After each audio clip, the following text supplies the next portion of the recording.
जिस तरह पहले लोगों को बेवकूफ़ बनाया जाता था, आज भी उसी तरह सरपंचों को और आम पब्लिक को बेवकूफ़ बनाया गया। जो भी कॉन्ट्रैक्टर ठेकेदार है और उन्हीं की माइनिंग सबसे पहले खोली, जो कि ऑलरेडी पहले चल रही है और जिनके काफ़ी हाईस्ट रेट डीडीसी थे, ना अरनास के डीडीसी थे और ना ही अरनास की बीडीसी थी। और मुझे ये जान के हैरानगी होगी कि हम ज़्यादा से ज़्यादा अपनी बात डीडीसी और बीडीसी तक रख सकते हैं और वो मौके पर नहीं थे। आप देख रहे हैं स्टेट समाचार और मैं अर्जुन सिंह। माइनिंग जिस पर काफ़ी समय से बड़े ज़्यादा इशू बने हुए हैं। जियोलॉजी विभाग के द्वारा माइनिंग तो खोली गई, पर रेट की वजह से लोगों को काफ़ी समस्या आ रही है। आज एक नरलू और एक सलाल के माइनिंग ब्लॉक की हियरिंग हुई, जिसमें लोगों को बुलाया तो गया था, जिसमें सिर्फ 25 से 30 लोगों को ही उस माइनिंग हियरिंग में एंट्री करने की अनुमति दी गई थी, जिसमें कुछ सरपंचों ने वहाँ पे गए, उन्होंने अपनी बात रखी। आखिर आज क्या उनको किस तरह का दिलासा दिया गया, क्या रेट कम होंगे कि नहीं होंगे, या फिर वो ही उनको टाल मटोल करके भेज दिया गया। हमारे साथ बातचीत करने के लिए कैंथी के सरपंच अल्ताफ़ हुसैन जी हैं। हम उनसे बातचीत करते हैं कि आखिर आज क्या कहा गया उनको। सरपंच साहब, आपका स्वागत है। शुक्रिया आपका भी। सरपंच साहब, आज आप पब्लिक हियरिंग में गए थे, आज किस तरह की वहाँ पे आपको दिलासा दिया गया, क्या कहा गया? देखिए, जिस तरह से आपको पता होगा, चनका में माइनिंग के बारे में पब्लिक हियरिंग हुई थी, त्रडू में हुई थी, और सेम उसी तरह आज इधर भी हुई। और जिस तरह पहले लोगों को बेवकूफ़ बनाया जाता था, आज भी उसी तरह सरपंचों को और आम पब्लिक को बेवकूफ़ बनाया गया। इसमें कोई शक शुबे वाली बात नहीं है। जिस तरह से डिप्टी कमिश्नर इंदु केवल चिव जी जो पहले थी, उन्होंने हमारे साथ वादा किया था कि बाकी वाले ब्लॉक खोलने से पहले हम जो है पंचायतों की माइनिंग खोलेंगे। जैसे अरनास है, हंदर है, नरलू है, कैंठी है, और ये लोगों की ज़रूरियात थी जो सबसे पहले इन्होंने देखनी थी और इनिशिएटिव लेना था। लेकिन मुझे लगता है जहाँ तक माफिया डॉन और इन लोगों के चक्कर में पड़ने से आम लोग और गरीब लोगों को मद्देनज़र नहीं रखा, और उन्होंने फिर जो भी कॉन्ट्रैक्टर ठेकेदार है और उन्हीं की माइनिंग सबसे पहले खोली, जो कि ऑलरेडी पहले चल रही है और जिनके काफ़ी हाईस्ट रेट है। आपको ये जानकर काफ़ी ज़्यादा हैरानगी होगी कि माइनिंग का सिर्फ माइनिंग ही लेनी है, लेकिन उन लोगों ने जो हमारे आज से पहले जो 2 या 3 ब्लॉक्स खुले हैं, उसमें माइनिंग लेने के बजाय एक्स्ट्रा चार्ज भी लिए जा रहे हैं। ना ही मौके पे कोई अफसरान बैठा हुआ है, ना ही कोई सुनवाई है किसी सरपंच की। जैसे कि अरनास वाले सरपंच ने रियासी में जाके डीसी साहब से रिक्वेस्ट की या एडिशनल डीसी साहब से की। मैं चाहता हूं कि अरनास का सरपंच अगर उसकी पास वाली पंचायत से माइनिंग उठाई जा रही है तो वो वहाँ का कंसर्निंग है, उसको सबसे पहले पूछना चाहिए और यहाँ पे बोर्ड लगा होना चाहिए, ताकि हम गरीब लोगों को परेशानी ना आए और हमारे लोग हमारे तक ही आएंगे, क्योंकि हम उन लोगों ने हमें चुन के इस मंजिल तक पहुंचाया कि हम उनकी आवाज़ बुलंद कर सकें। जिस तरह से आपको पता होगा, पब्लिक हियरिंग चनका में हुई थी और वहाँ पे भी हमने काफ़ी दावे के साथ अपनी बात रखी थी और उम्मीद थी कि ये बात सरकार तक पहुँचेगी, जहाँ के आला अधिकार जो भी इसमें अफसरान पाए जाते हैं और इस पर गौर किया जाएगा। लेकिन जो भी वहाँ पे वीडियोग्राफी होती है, आईडियो होती है, जहाँ लिखित में कोई भी हमारे बयानात होते हैं, वो मुझे लगता है रियासी से आगे कभी नहीं जा पाते हैं, रियासी तक ही महदूद रह जाते हैं।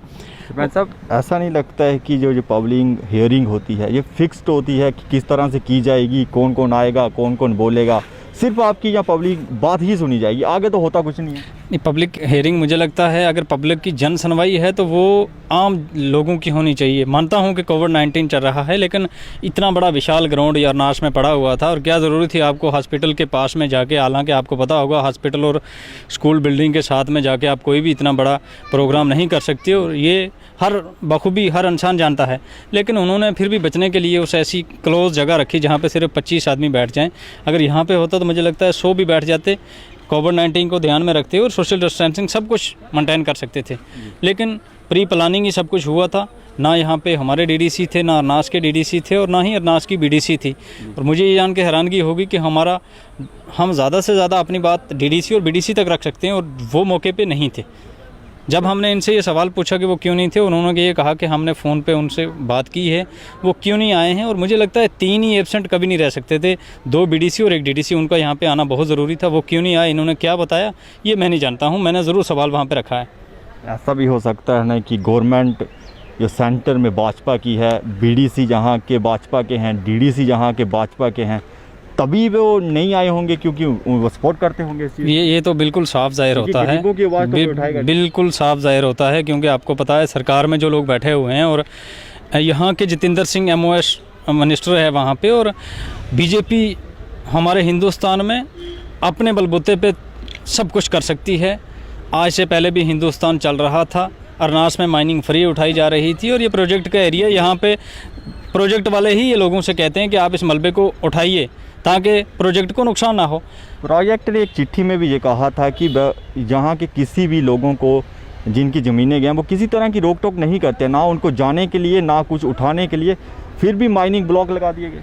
बिल्कुल लगा दिए गए जनाब, यहाँ पे किसी की कोई सुनवाई नहीं होती है। आज भी हमने अपनी बात रखी है, लेकिन वहाँ पे उनके ही अपने ही लोग होते हैं और जिनकी बात सुनी जाती है और उन्हीं बात पे अमल किया जाता है। आपको पता है BPL और AA फैमिली, विधवा जितनी भी हमारी महिलाएं हैं, माताएं बहनें हैं, और ये इसमें डिज़र्व करते हैं कि उनको अगर रेत और बजरी फ्री मिल जाए। और आज से पहले फ्री मिलती थी तब भी यहाँ पर रोडें बनती थी, और आज सरकार ये कहती है कि हम टैक्स वसूल कर रहे हैं, और यहाँ कई अनलीगल माइनिंग थी और हमारे पास पैसा इकट्ठा हो रहा है जो कि हम आपकी पंचायतों में, जहाँ आपके डिस्ट्रिक्ट में लगा रहे हैं।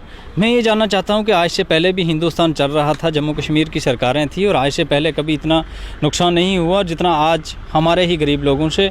आपको ये जान के हैरानगी होगी कि अगर यहाँ से एक गाड़ी लोड होकर मेरी पंचायत के लास्ट कोने में जाएगी, मैक्सिमम 50,000 से कम नहीं पहुँचेगी। और आपको पता है मकान में 6-7 गाड़ियाँ तो लग जाती है। ठीक है, प्रधानमंत्री जी की स्कीम है, 1.5 लाख आप दे रहे हो, उधर से 3 लाख लेके जा रहे हो, तो कोई फ़ायदा तो आपका है नहीं है कि आप गरीब लोगों को हेल्प कर रहे हो। देखा तो ये भी जा सकता है ना कि यहाँ पे पब्लिक हियरिंग, टड्डू में आप पब्लिक हियरिंग में आए थे, वहाँ पे ही भाजपा के कुछ लोगों ने कहा था, जो ठेकेदार के साथी थे, उन्होंने कहा था कि हम विधवा को फ्री देंगे, हम नरेगा वाले को फ्री देंगे, हम PM में मकान को फ्री देंगे। क्या दी? अरनास में ही एक गरीब के घर में 11,000 का डैम्पर डाला। क्या लगता है कि ये क्या है, सिर्फ बातें हैं? जनाब, ये लोगों ने बढ़ चढ़ के बीजेपी को वोट दिए हैं, और मुझे लगता है आप एक इंटरव्यू ज़रूर किसी बीजेपी के लीडर से कीजिएगा और उनसे ये सवाल ज़रूर पूछिएगा कि कमल का फूल बहुत खुशी से लोगों ने खिलाया था और उसकी खुशबू भी बहुत अच्छी है, लेकिन आज की डेट में मेरा भाई, मेरी पंचायत का गरीब लोग इस तरह से तड़प रहा है कि वो ये टाइम का इंतज़ार कर रहा है कि कब ये कमल का फूल डूबे और हम अच्छी सांस ले। क्योंकि पहले गरीब अपनी दिहाड़ी लगाता था, शाम को आराम से खाता था। आजकल वो सिस्टम ही नहीं है जनाब। आप अगर आपको मकान बनाना है, आपको कुछ भी चीज़ लेनी है, तो टैक्स पे टैक्स देना ही पड़ेगा आपको। तो मुझे लगता है आने वाले टाइम में मियाँ बीवी, जो मर्द और औरत हैं, उन पर भी टैक्स लगेंगे, जो शादी करेंगे उन पर भी टैक्स लगेंगे। और लोग खुद भुगत रहे हैं जिन्होंने भाजपा को इतने बढ़ चढ़ के हिस्सा दिया। और हम आज भी भाजपा के खिलाफ है और आने वाले दिनों में भाजपा के खिलाफ है, क्योंकि ये गरीबों की हेल्प नहीं कर रही है। दावे ज़रूर बेशक बड़े बड़े करती है, लेकिन ग्राउंड रिपोर्ट पे कुछ भी नहीं है। क्या लगता है कि आज की पब्लिक हियरिंग का कुछ असर होगा? रेट कम होंगे कि नहीं? बिल्कुल नहीं होंगे जनाब, आप सुन लेना, बिल्कुल नहीं होंगे। ये बिल्कुल दलासा है, क्लियर कट है। आपको पता होगा कितनी दम से हमने हर जगह अपनी आवाज़ रखी है, लेकिन हमारी आवाज़ रियासी से आगे तक नहीं जाती है। हमें ये पता नहीं है कि रियासी से आगे बॉर्डर है जहाँ बाज़ को कटा जाता है, कुछ भी नहीं होता है जनाब। आज भी वही पुराना ड्रामा हुआ, किसी की कोई सुनवाई नहीं होगी। ये वही हुआ, आपको पब्लिक हियरिंग में बुलाया गया, चाय पिलाई गई, 2-3 सवाल पूछे गए और वापस भेज दिया गया। फिर बिल्कुल हमें उनकी मर्जी है। बिल्कुल वहाँ पे दाल चावल बनाए थे और हमें ये भी कहा गया कि आप खाना खा के जाओ, और हमने हरगिज़ ये चीज़ मना कर दी कि हम ये जहर खाना पसंद नहीं करेंगे जो 5 साल तक हमारा गरीब झेलेगा। आपकी रोटी आपके नसीब हो भाइयों, मगर हम गरीब के साथ नाइंसाफ़ नहीं होने देंगे। हम प्रोटेस्ट करेंगे, कोर्ट तक लड़ते रहेंगे, जब तक सांस में सांस है गरीब की आवाज़ ज़रूर रखते रहेंगे। सुने कोई ना सुने, लेकिन अपना धर्म और ईमान है, इस पर हम डटे रहेंगे। सरपंच साहब, आपने चनका में पब्लिक हियरिंग के दौरान ये कहा था कि अगर आपके गरीबों को लूटा गया तो आप आत्महत्या कर देंगे।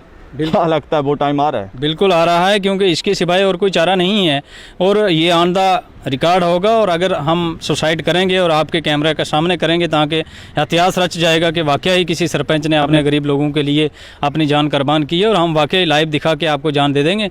मेरे और भाई भी बहुत है जो इंसाफ की लड़ाई लड़ सकते हैं, और मुझे लगता है हमें इस गरीब की लड़ाई के लिए जान देनी भी चाहिए। इसमें कोई डर खौफ किसी को नहीं है।